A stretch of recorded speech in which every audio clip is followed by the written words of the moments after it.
Dicho esto, vamos con las entrevistas del día de hoy. Le damos ya la bienvenida al asambleísta por el Partido Social Cristiano, Luis Almeida. Luis, ¿cómo Un le gran va? abrazo para todos ustedes. Primero felicitarlos. Hacen un bonito programa, es una posta de libertades y de opiniones que el país lo requiere siempre, porque justamente ese es el equilibrio del poder, ¿no?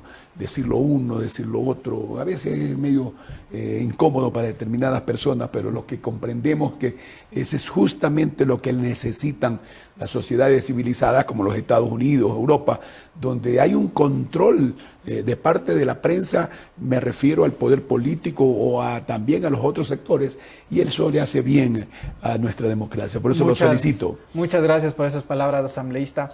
Hay varios puntos que podemos conversar con usted el día de hoy, pero quiero empezar por lo reciente. Dígame. Lo reciente que fue de conocimiento público, este enfrentamiento, este cruce de palabras, para ser más específicos, con Fernando Villavicencio, presidente de la Comisión de Fiscalización. ¿Qué pasó allí? Bueno, primero yo no me he enfrentado, él fue el que me agredió. Comenzó toda la semana del proceso de juicio político a decir, oye, le decía a este pobre indígena nuestro que tenemos toda la obligación de defenderlo, y a cualquier ser humano. Estos son pruebas de bambalina, anda a aprender a leer, esas son cosas que a veces... ¿Se refiere a Salvador Quispe? Sí, me refería a Rafael, el Salvador Quispe, y eso es malo. Entonces, todos los legisladores somos iguales, nadie tiene por qué picárselas ni creérselas más. Eso es un abuso, y bueno, pues cada cual tiene su estilo, allá cada cual, pero yo, mientras conmigo no se metan, ese es el tema. Pero ¿no? ¿cuál fue la gota que derramó el vaso para que lleguen a lo que pasó? No sé cuál ha sido la gota que derramó el vaso, pero él siempre quiere cachorrear a la gente, y eso es mal. Eso es mal porque siempre va a encontrar la horma de sus zapatos. Entonces, pareciese que él dijo al último de que... como que yo le había insinuado de que había algo de dinero. Yo no sé si sea el subconsciente el que acuse, pero yo no me he referido jamás a él, ni soy cobarde para huirle.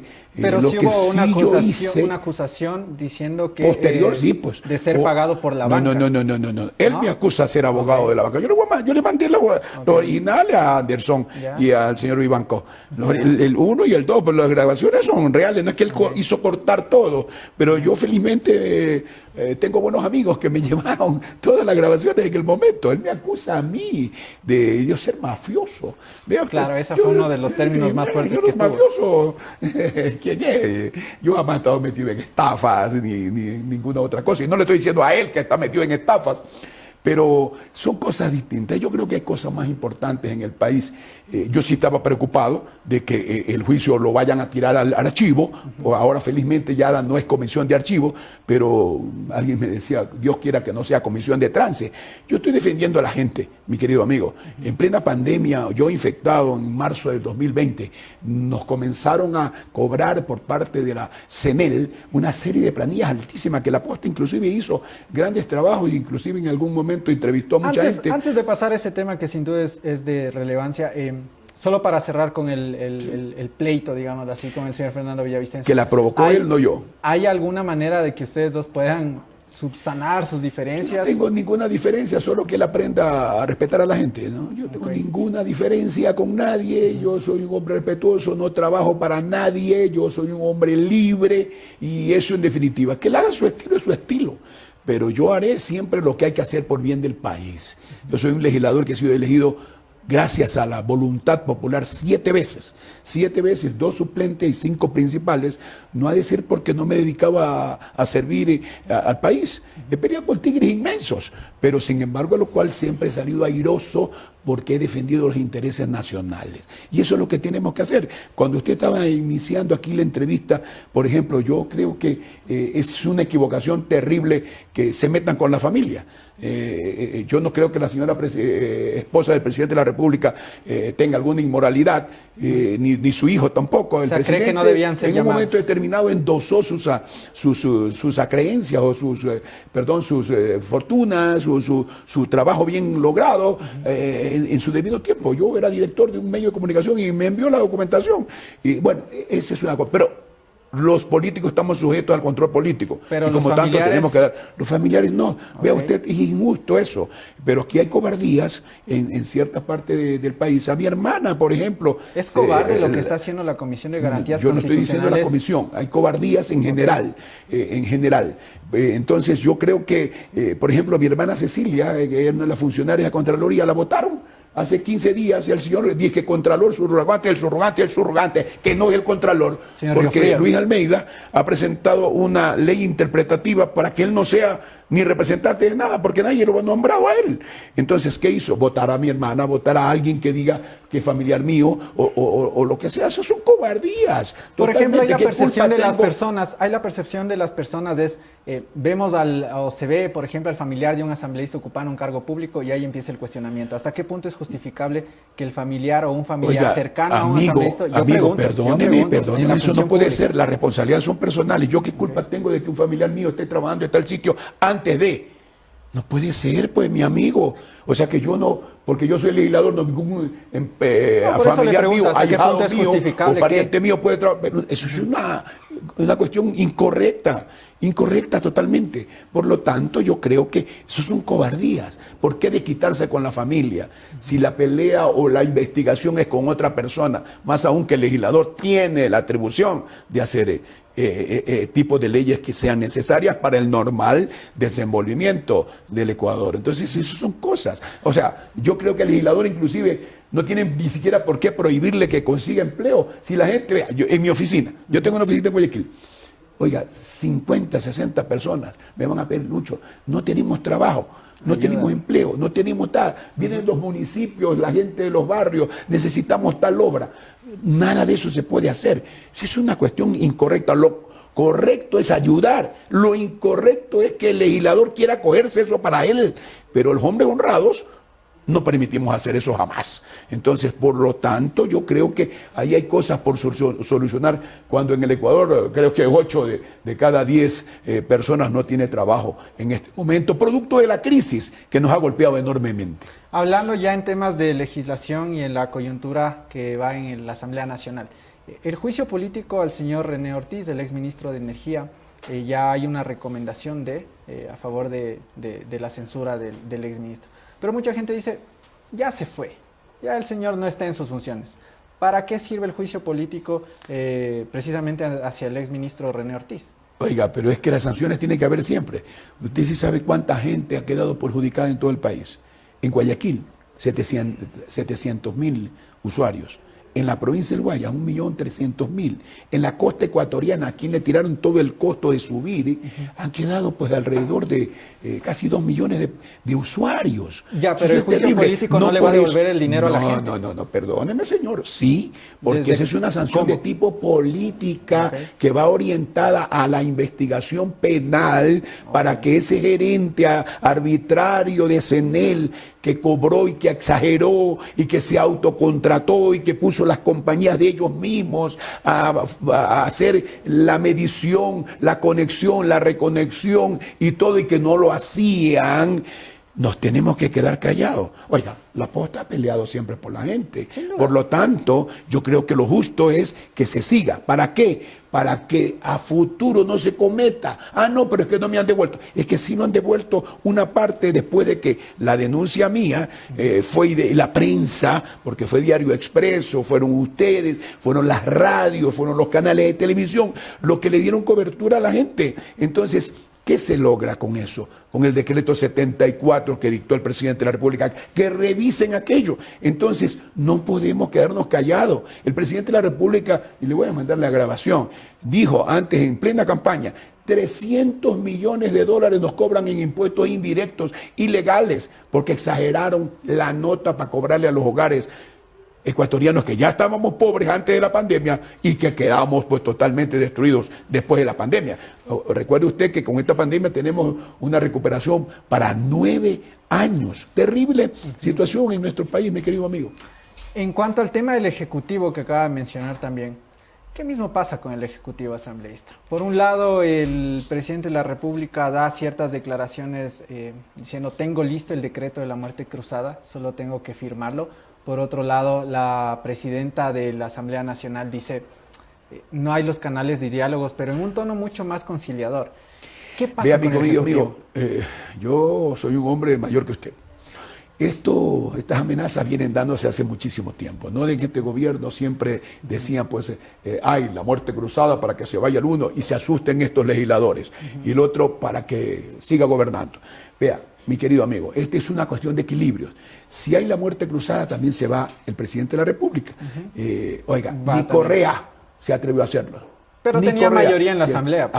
Pues Correa no se atrevió, tenía todos los poderes del Estado. ¿Por qué? Porque él tuvo tiempo para, como dice, manejar todos los poderes del Estado. Vea, eso es una alternativa. Y usted me dice, es correcto que haya la muerte cruzada porque estos legisladores no cumplen. Vea, yo le digo una cosa. Si la Asamblea lo hubiera aprobado, tal como mandó el presidente de la República, que yo le dije públicamente que debería mandarla en partes y que no esa era la forma de enviarla, el país estuviera incendiado, mi querido amigo. Pero podrían debatirlo en el Pleno. Y lógico que ahora lo va a hacer, porque la misma Constitución dice que no se puede mandar de diferentes materias. Ahora, pues, lógicamente, los asesores que tienen que haber, que le he dicho al presidente de la República, no lo enviemos así, porque la Biblia dice dar para recibir. El pueblo le dio el poder a él, lo apoyó a él. Ahora tiene él que darle las soluciones al país. Y el gobierno en ese sentido dice, hay un bloqueo por parte de la Asamblea. No hay bloqueo, no hay bloqueo, señor, no hay bloqueo. Y no es que yo estoy asustado por esto. Si me quieren sacar a mí, me han sacado 2 veces el Parlamento y el pueblo me ha vuelto a elegir. Pero, señor, no hay bloqueo. En el momento que se discuta y ustedes, la prensa, tengan la obligación de investigar, escudriñar y decirle al país, esto es bueno y esto no es bueno, entonces, ¿qué viene ahí? Escoger cuál es lo mejor para el Ecuador. Eso hace el verdadero legislador. Por lo tanto, yo creo que entraremos a discusión. Hay cosas buenas dentro del proyecto, pero hay cosas, la opción de darle empleo a la gente. Pero si eso, decirle a los jóvenes, a usted, por ejemplo, quiere ponerse un restaurancito como aquí allá abajo de Casa Vivanco, aquí abajo. Ese restaurancito, si no tiene clientes, se cae en 3 meses. Lógico. Entonces, hay que hacer un fondo de apoyo a eso, que tiene que ser retornable, lógicamente, porque si no le damos un fondo a este joven que quiere trabajar y que viene con los bríos para hacerlo, se cae. En este momento, antes de la pandemia, los negocios se caían a los 8 o 10 meses. Caros los alquileres, muchos impuestos, muchas cosas intermedias que sucedían, cobrando el gobierno central y cobrando los municipios. Entonces, si no hay un fondo de ayuda allí, no ayuda, sino crédito, téngalo usted por seguro que no hay emprendimiento que funcione. Entonces, tenemos que lograr eso. Eso lo digo yo en base a mi sapiencia, mi querido amigo. Entonces, ¿qué más? Pero si vamos a hacer indirectamente como esa ley humanitaria, que lo que en el fondo era poner más impuestos, eso no lo va a aceptar el pueblo, mi querido amigo. Sobre ese tema también, por ejemplo, lo que ha dicho, lo que se decía desde el gobierno nacional es tratar de crear estos canales de diálogos con las distintas bancadas. Para hoy, en teoría, hay un llamado ya con el Pachacutic. Se ha hecho un llamado por parte de la ministra. Y está muy bien. ¿Y con ustedes ha habido algún tipo ya de acercamiento de parte del gobierno? No conozco de aquello, pero yo soy un hombre receptivo. Yo estoy dispuesto a conversar cuando tenga que conversarse con quien sea. Nosotros somos gente libre. Pero bien de país. No significa entregarse, ni concertar, ni chantajear tampoco a nadie. Y también deben tener delimitados unos puntos que no son negociables. ¿Cuáles, por ejemplo? Pregunto desde el Partido Social Cristiano. Negociables no sé desde el Partido Social Cristiano, yo creo que desde el pueblo. No tiene nada que ver el Partido Social Cristiano. Okay. Si nosotros tenemos que contribuir a bajar impuestos, qué buena hora, pero para bajar impuestos tenemos que reactivar otra cosa, también es comprensible, sí señor, pero hay que ver qué es lo que viene. Cuando ya esté el proyecto, hay que distribuirlo, analizarlo. Usted me invita a mí con el señor Boscán y quien sea, y yo le voy a decir, esto de aquí está bien, bien por esto. Consensuemos, eso se llama ponernos de acuerdo. Esa es la auténtica negociación que tiene que haber pública, no escondida, pública, por el bien del país. También hay que comprender que el gobierno no tiene de dónde más sacar recursos económicos. Y por el bien del país, algo de un decreto que estaba mal, para mí, mal redactado. Y no es que el presidente de la República no sabe redactar. Él no es abogado, pero un abogado grandotote que mide 2 metros ha hecho ese proyecto y lo ha hecho mal porque está reconociendo algo que no debería reconocer allí, en una parte. Y yo soy abogado viejo y abogado, en términos de no reconocer cosas que no debe ser, por ejemplo, que hay una eminente conmoción nacional. No puede decir, pues, ese tipo de cosas, porque conmoción nacional no hay por unos delincuentes que estén teniendo preso a la gente. Ahí lo que hay que hacer es actuar con fuerza. Y todo eso es nuestro apoyo, pero es un segmento, no todo el Ecuador. Pero para eso el país tiene que solucionar. Lucho Almeida ha hecho un proyecto para las cárceles, porque también son seres humanos de trabajo penitenciario. ¿Cuál es la salida para el tema de las cárceles? Si bien el reportaje que ha sacado Anderson Boscan con Mónica Velázquez, Paso Plomo, yo lo vi, muestra sin duda cómo está la cadena delincuencial a la interna de las distintas cárceles. ¿Cuál es la solución? Yo creo que la solución, primero, cambiar el sitio de la cárcel. Hay que cambiarlo a otro sitio, ya está dentro de la ciudad. Hay que mover las cárceles. Hay que mover las cárceles a otros sitios más amplios, en otros sitios más lejanos de las ciudades. Primero, para controlar. Segundo, darle oportunidad que esa gente se rehabilite, pues, mi querido amigo. Oiga, aún el más grande de los delincuentes no quiere estar preso, quiere estar con su madrecita tomándose un buen café, lojano como usted se toma acá, y un buen boloncito de verde a las 3 de la tarde con su madrecita y con sus hijas. Entonces, hay que rehabilitarlo, hay que darle oportunidad, pero si usted está encerrado en 4 paredes, ese hombre se desespera. Usted ponga un pajarito como se dice, en una jaula, y anda desesperado. Entonces, así somos los seres humanos. Por lo tanto, si los ocupamos, Lucho Almeida plantea un trabajo penitenciario en la obra pública, municipal o nacional, para que ellos salgan y vayan a hacer grandes cosas. Y los Estados Unidos lo tiene Suecia, lo tiene Chile, lo tiene Perú también, que le está dando mucho éxito. ¿Por qué no lo hacemos nosotros aquí? Es un trabajo interesantísimo. ¿Para qué? Para que rehabilitar. Hay que darle estudios. Usted me dirá, pero es que le estamos dando hasta comida a esta gente. Oiga, y hay que controlar también. Yo creo que ahí lo que primero tendrían que hacer es cambiar toda la estructura de administración de esas cárceles y darle al ejército unos cuantos meses, pues, para que ponga orden. No es que hasta los policías... ¿Para que entre a las cárceles los militares? Las Fuerzas Armadas están preparadas para todos, mi querido amigo. ¿Y eso tienen está equipos de la especiales. No está prohibido tampoco, pero alguien tiene que poner orden. Alguien tiene que poner orden. Para eso son las emergencias. ¿Y qué pasa cuando organismos internacionales hagan alerta de violación a derechos humanos porque los militares están ingresando a las cárceles? Vea, pero estuvieron ahora. Es una emergencia. Pero fue de la manera. Entonces nunca vamos a tener la solución. Entonces tenemos que preparar un poco de gente porque todos somos sujetos a coimas y amenazas de lado y lado. Entonces por eso los guardias allí o como se llaman, guías, se someten a ese tipo de cosas. Eso tenemos que arreglarlo, mi querido amigo.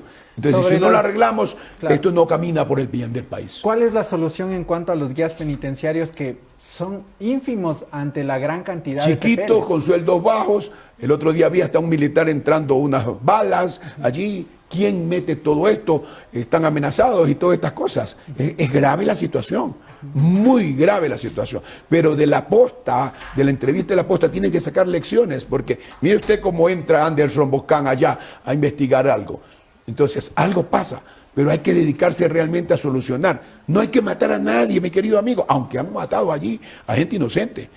Pero ¿entre quiénes se mataron? Personas del 76% era gente que no era de mayor peligrosidad. Así es. ¿Y quién tiene la culpa de eso?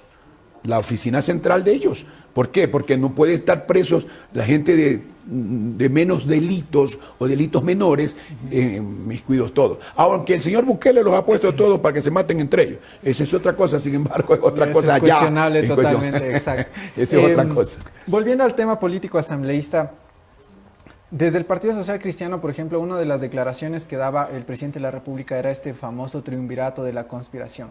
El abogado Jaime Nebot, líder del Partido Social Cristiano, hacía respuesta hacia esto y decía: ni siquiera tengo a alguien en el CAL como para decir que te estoy bloqueando algún proyecto de ley.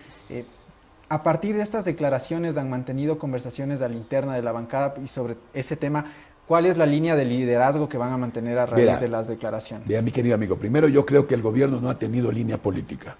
El presidente es un hombre bueno, yo lo conozco personalmente, pero si no tienen línea política y gente que le maneje la política y gente que converse con los políticos, nunca van a saber el lineamiento que quieren ni lo que están pensando los otros. ¿Quién hacía antes de ese trabajo? El Ministerio de Gobierno. El Ministerio de Gobierno tiene, no sé si lo hacía o lo hizo al menos al comienzo a su manera, hizo por lo menos una mayoría que dice que le funcionó, pero que no le funcionó.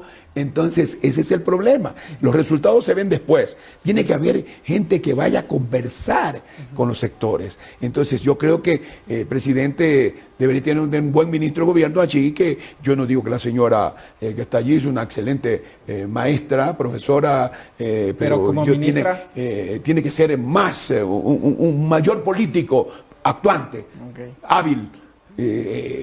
Que tenga relaciones con la gente, ¿no? Esa es una de las formas. Y no que necesite ir a transar ni nada. No, no, señor, conversar.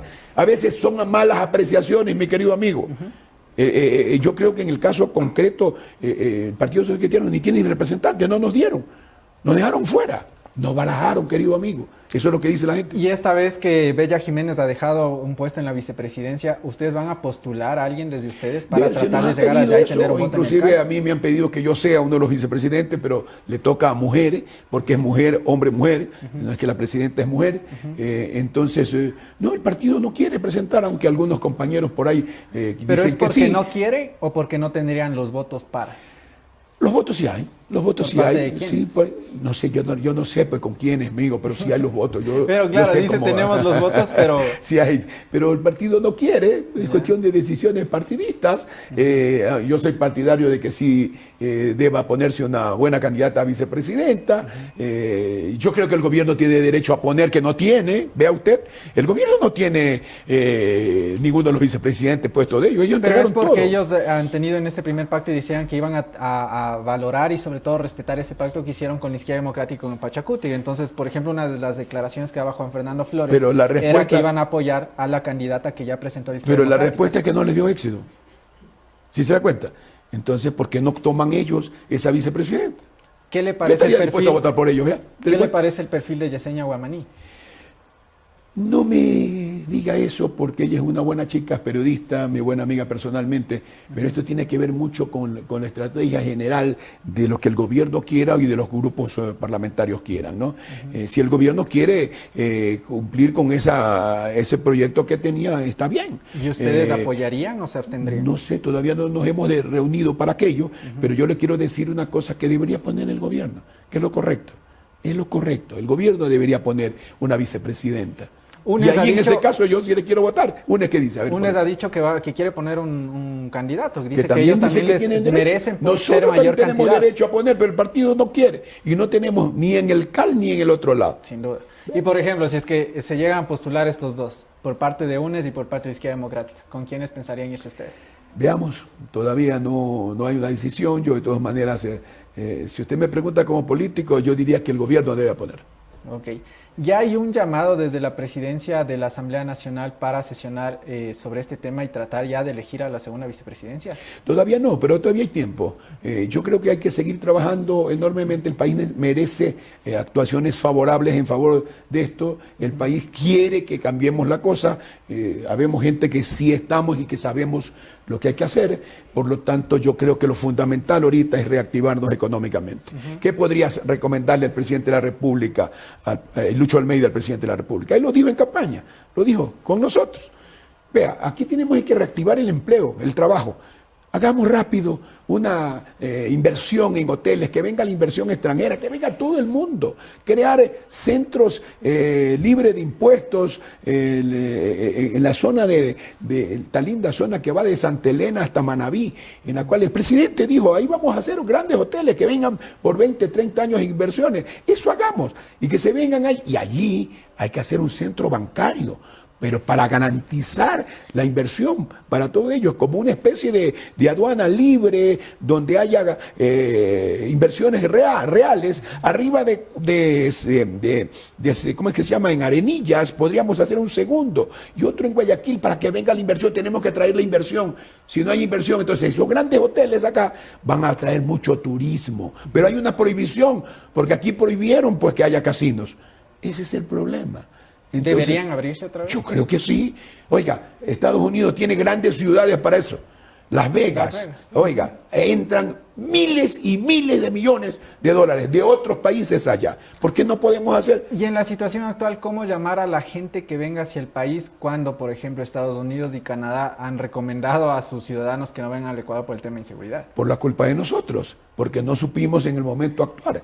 Entonces, la policía también tiene miedo de actuar y las Fuerzas Armadas tienen su ámbito. ¿Y por qué? Porque ahora los policías ya no tienen un juez propio de ellos. Ahora es la justicia general. Entonces, todos los condenan, entonces nadie se quiere meter. Y después de 30 años vienen y lo llaman por derechos humanos, cosas delincuenciales, por ejemplo. Entonces, allí había que hacer un cambio de legislación para eso. Y en eso el presidente dice, por lo menos ya les va a poner una oficina para poderlos defender. Entonces, pero el policía tiene que actuar. Hay policías que andan hasta con la pistola, pero sin la alimentadora. Entonces, yo no sé para qué son policías. ¿Comparte usted esta propuesta de la alcaldesa Cynthia Viteri de que la gente se arme para tratar de contener la seguridad? Vea, mi querido amigo, yo soy abogado criminalista. Aquí siempre hubo los permisos de porte de armas.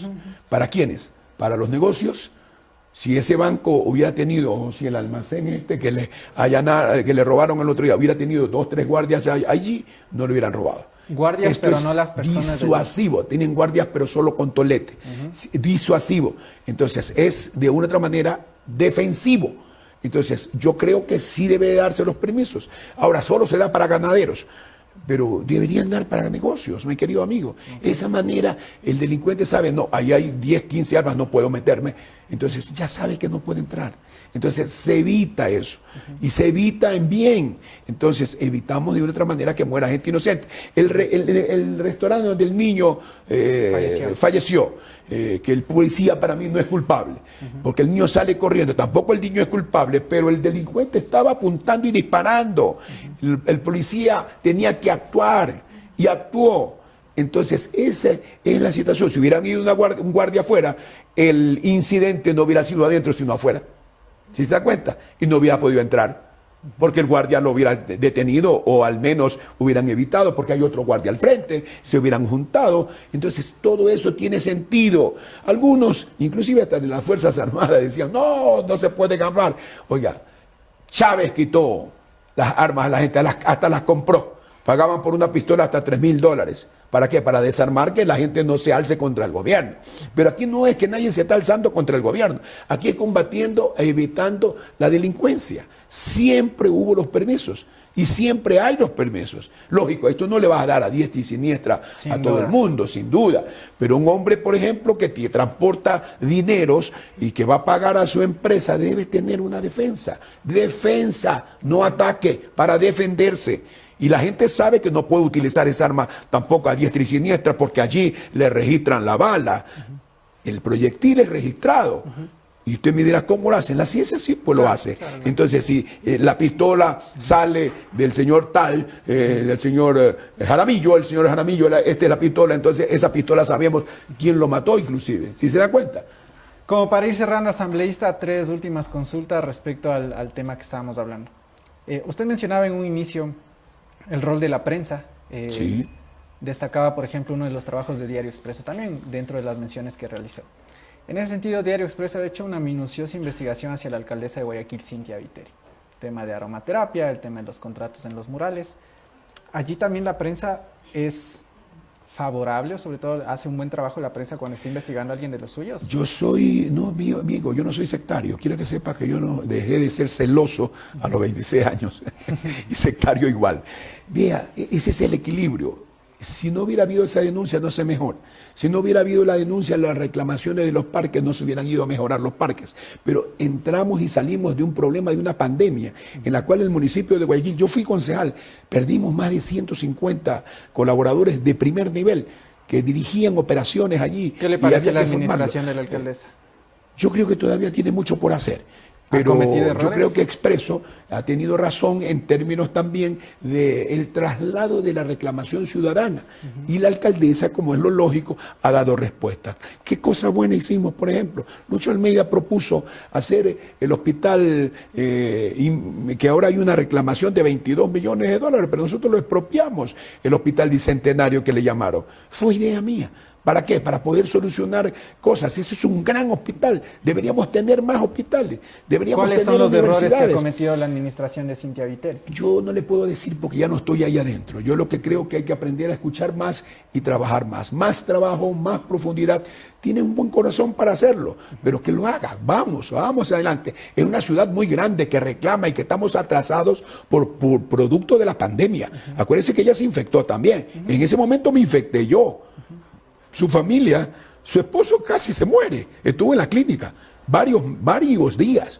Entonces, yo creo que hay que meterle ñeque al trabajo. Entonces, ahí se verá quién es quién. Lógico, la gente estaba acostumbrada a Nebot, ¿no? Que este hombre, pues una maquinaria de obra, porque tenía un equipo fabuloso también. Entonces, ese equipo fabuloso daba respuestas inmediatamente. Hay que volver a reconstituir ese equipo que se nos murió o que salió o que ya no está. Entonces, reconstituyendo ese equipo, vamos a hacer ese gran trabajo que nuestra gente quiere y que tenemos los recursos. El municipio de Guayaquil es un recurso, un municipio rico que tiene recursos económicos para hacer gran cantidad de obras. Tanto que le dimos alimento a 1.300.000 personas desde el municipio y desde la empresa privada también le dimos más. Por eso hay que destacar la gran obra de Nebot en el problema de la pandemia y del presidente Lazo. Los dos comandaron dos grandes grupos para solidaridad. La vida no valía nada en ese momento, claro, mi querido amigo. Como para finalizar, asambleísta, agradeciéndole siempre su presencia. Gracias acá. A usted. ¿Cuál va a ser, sobre todo, el rol fundamental, o sobre todo el papel de la bancada del Partido Social Cristiano hoy por hoy en la Asamblea? Bueno, yo no soy el jefe de bloque, pero la respuesta mía es que vamos a ser justos. Hay que ser justos. Y hay que ser justos. Hoy día voy a estar allí en la comparecencia del presidente, no contra el presidente, lo voy a escuchar. Pues le comunico que no va a estar. Acaban de dar una respuesta por parte del presidente de la República, envía una respuesta escrita, no acudirá a la asamblea y obviamente ofreció disponibilidad más adelante, pero responderá. Es su atribución también, así es. Por lo tanto, yo iba a ir no para criticarlo, porque yo sí soy testigo de que el que entregó la información y me la entregó a mí. ¿Y usted ve ahí algún tipo de ilegalidad? No. Es atribución también de él. Okay. Tenía otra ocupación y los otros tendrán que fijarle otra fecha. Eso es todo. Y hasta segunda fecha, tercera fecha. Y yo no creo que él esté huyendo a nada de eso. Simplemente aquí está mi respuesta y esta es mi respuesta. Son las declaraciones del asambleísta Luis Almeida. Felicitándolo por un buen trabajo. Muchísimas gracias. Muchísimas gracias. Estas eran las declaraciones del asambleísta Luis Almeida del Partido Social Cristiano.